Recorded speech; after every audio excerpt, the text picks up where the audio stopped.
state is present today. Anything to address before we bring in the jury this morning? Not from the state, Judge. Nothing from the defense, Your Honor. You may bring in the jury.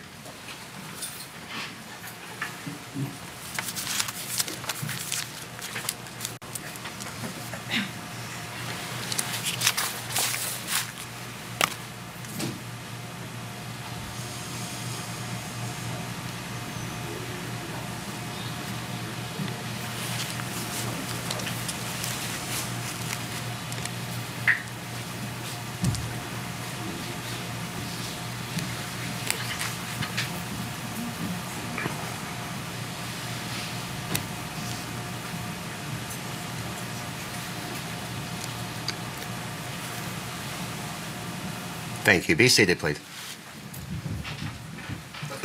We have all of our jurors present and the defendant and counsel, so we will proceed at this time.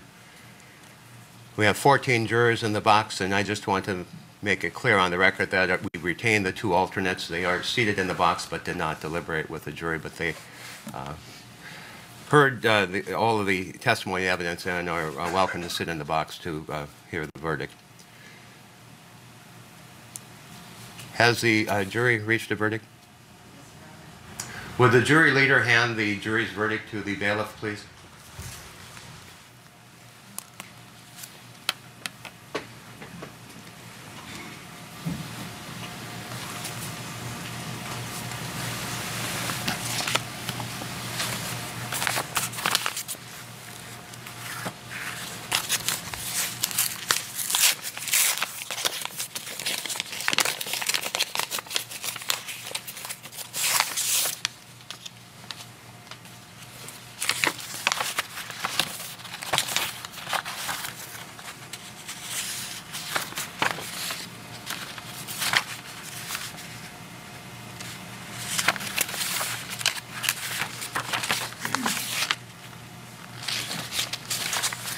I'll read the jury's verdict at this time.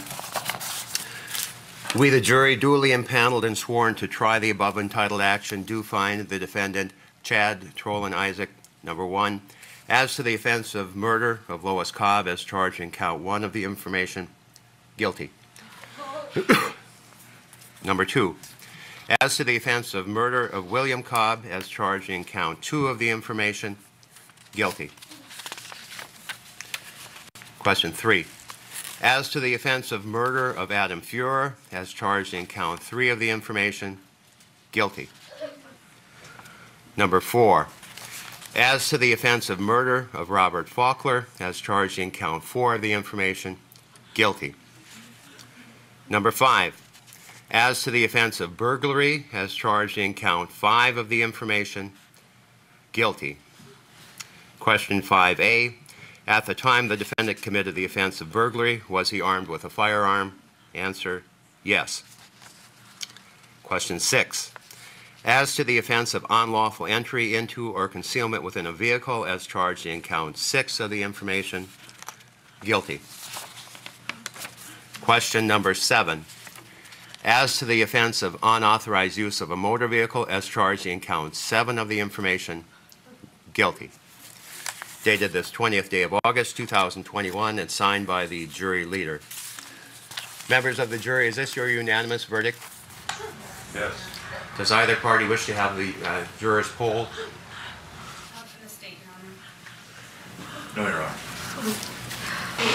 Members of the jury, this concludes your service as jurors. On behalf of the court and the parties, thank you for your time and dedication and attention during these 3 weeks of trial in this case. It's been a difficult trial with a lot of very difficult evidence to review. I would like to talk to you before you go, so I'm not going to excuse you at this time. I'm going to ask the bailiff to all 14 of you in courtroom 305, and I will be up to talk to you in just a few minutes. Okay? Again, thank you.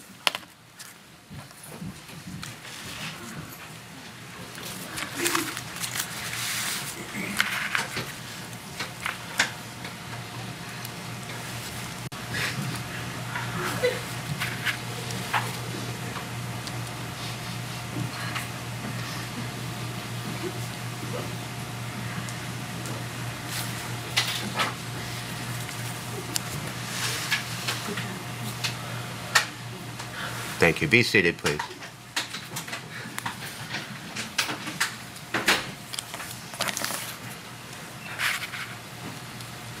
The jury has returned its verdict, which I've read here in open court. I'm going to order a pre-sentence investigation in this matter. These are very serious crimes and obviously will entail a very serious sentence. However, I don't have really any information about the defendant. I would like that. I think everyone would like to know a little bit more about the defendant before he's sentenced in this matter.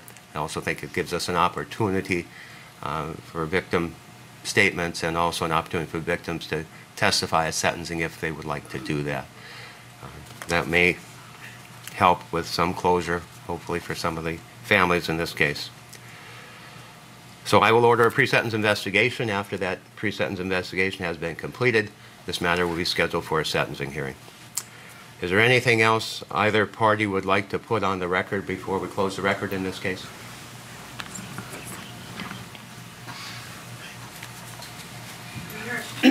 From the state, at least, if after you've spoken to the jury, you would allow us to do the same? After the jury is discharged,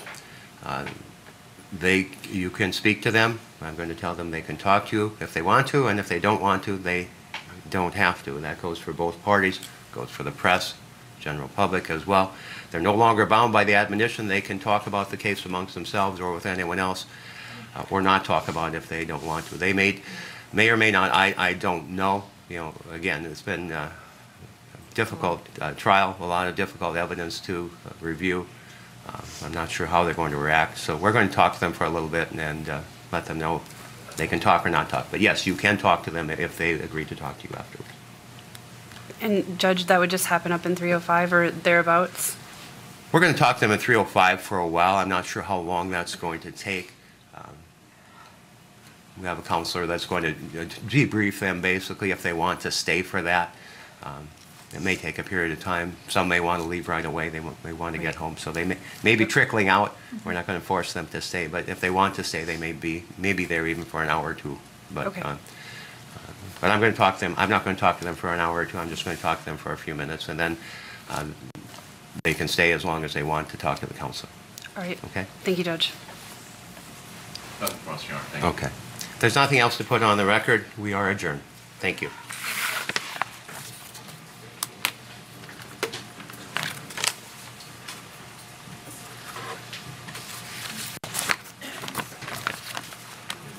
Family members and people at the gallery, please stay for a moment. Mr. Isaac, come with me, please. Grab the bag on the floor also.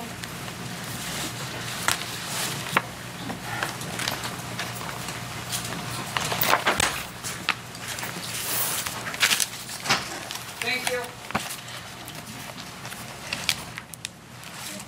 There you have it, Chad Isaak, guilty on all charges. As the defendant is led out of the courtroom, you saw the courtroom was packed, standing room only again in this community where this crime, this quadruple murder, hit home with so many people, not only in Mandan, North Dakota, but across the state of North Dakota. With us is Court TV legal correspondent Chanley Painter and also Judge Ashley Wilcott, Court TV anchor.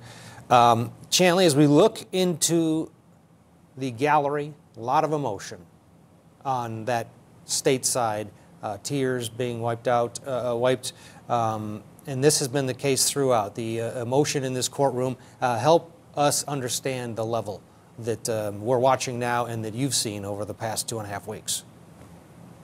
With a case like this is almost unprecedented. We have 4 victims, so you have 4 sets of family members. Yes, William and Lois Cobb were married, but it was their second marriage, so they both had their own extended form of families and kids and stepkids there. So the gallery in the courtroom, much more crowded than we normally see. Throughout the trial, though, you could hear them reacting to a lot of the testimony in the case, the crime scene photos, very apparent to anyone sitting in the courtroom, to the jurors as they took in the evidence as well. And as you can see, it's a larger courtroom than sometimes we're in here at Court TV, so there was a little bit more room for them to be there. And you can't help but notice all of the maroon RJR shirts, even more so yesterday inside during closing arguments. But RJR Maintenance and Management has been representing inside the courtroom the entire trial. And because I've been here in Mandan, North Dakota, you can't go anywhere, Ted, without seeing an RJR work truck or van or vehicle in town. Everywhere I go, I see one. That's how much of a presence this company is here in Mandan, North Dakota, in the surrounding area. And this was a huge shock to everyone involved when it happened. And everyone has been following the case and, of course, supporting all the family members throughout the trial, and especially today. Judge Ashley Wilcott, your thoughts on the verdict and the trial overall? Well, Ted, first of all, I'm not surprised by the verdict. I know that you and I have discussed this off air. For me, with the pieces of evidence that were actually located in the defendant's home and the fact that there was surveillance video that showed all of the movements, I just am not surprised by the verdict. I do like that they had all the exhibits in the jury deliberation room so they could look at those if they chose to. I think that they got it right. And I have to tell you, overall perspective, from a judicial perspective, Ted, I enjoyed watching this trial because I felt like both sides were well prepared. The state was very meticulous in presenting all of the evidence in a way that the jury could hear it, see it, touch it, and make a decision. And I felt like the defense probably put up everything that they had to put up, but they did put up a defense. And I felt that the attorneys were professional in spite of the fact that you have a man who is now convicted of 4 murders in a small town. Everyone was very professional and appropriate in trying this case well. You could just see the emotion that is being released here by family members, loved ones, and I'm sure for the attorneys as well, for the state of North Dakota. Chanley, this was an immensely difficult case to try, especially if you factor in, let's face it, this just doesn't happen in a smaller community very often. These attorneys, everybody involved, worked night and day. They really did. I would be here outside doing live shots into the evening, Ted, and I would see the prosecutors leaving late also. So after a full day of court, they would stay, work on whatever they're going to do next into the late evening hours before they would leave every day. That's how seriously they took this case. And you're right, I noticed throughout the trial, sometimes during arguments outside the jury's presence, the prosecutors would say that they were wanting to put in a little bit extra testimony, extra evidence, extra chain of custody documents so that this case was airtight. More so, they would say more so than any other case because of the magnitude of what happened. It's a quadruple murder. They never have cases like this here in this Morton County or in North Dakota for that matter. So they wanted to make sure they got it right because they wholeheartedly believed that only one person was responsible, and that was Chad Isaak. I think they made that very clear to the jury. It was a long 3 weeks of testimony, and sometimes we were thinking, when are they going to get to the direct evidence here in this case? But that was all purposeful for these prosecutors, and you could tell every day they came in prepared. They had everything scripted out. That's a lot of work. That's a lot of hours, and they did their job. Indeed they did, and the jury came back with acknowledgement of that, Judge Ashley. The next phase is the sentencing phase. The defendant faces the possibility of life without parole or life with the option for parole at some point down the road. As a judge, this is now all on the judge, right? This is the job of the judge in this jurisdiction and in many, to look at everything and look at the history of the defendant.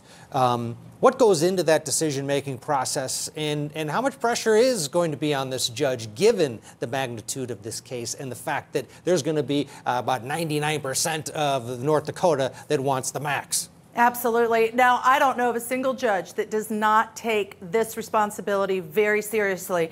I would have done exactly what this judge did, which was, look, I'm going to order the pre-sentencing report so I have all of that information at my disposal. There will be an opportunity for victims to make statements, not just for them, but also for the court's information. And the more information you have, in my experience, relevant information as a judge, the better you can fit the sentence to the crime. And I will say it's going to be interesting to see how many of all of these individuals that Chanley just described in the courtroom, from the company, from the families of 4 murder victims, are going to speak at that sentencing hearing. But Ted, I will say this, given the nature of the heinous crimes, dependent on what's in the pre-sentencing report, I don't think that it is going to be unlikely to see a life without parole in this case. And I think motive here goes to that in this case, because at this point the motive is there is no motive, and if there is no motive, there's no explanation.